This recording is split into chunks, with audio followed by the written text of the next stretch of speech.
मोमबत्ती छैन अब कहाँ खोल्नु त बालेको ल्याउन त्यसैले सल्काउँदै जानु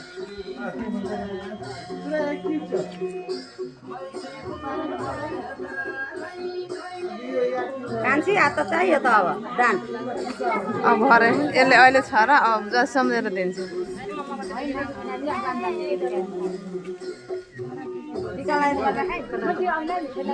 अनि लाउनु पर्यो नि आफूले दिदी पनि लगाइदिनु न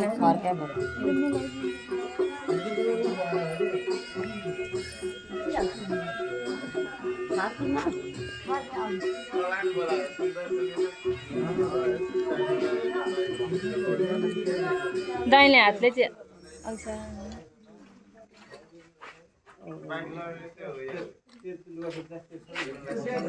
दीक्षा दीक्षा दही खाउन एउटा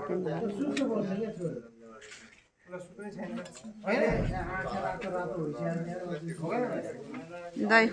यो जुठो खाउने बेला भएन भोलि यो जुठो पैसा तिर्नु अब आजै भनौँ न 3-4 भइसक्यो अमिलेर चाहिँ म बिगार्नु मैले अझ चिनी हाल्दै हाल्नुहुन्छ तपाईँले चिनी मैले घोलेर ल्याइदिन्छु अमिलो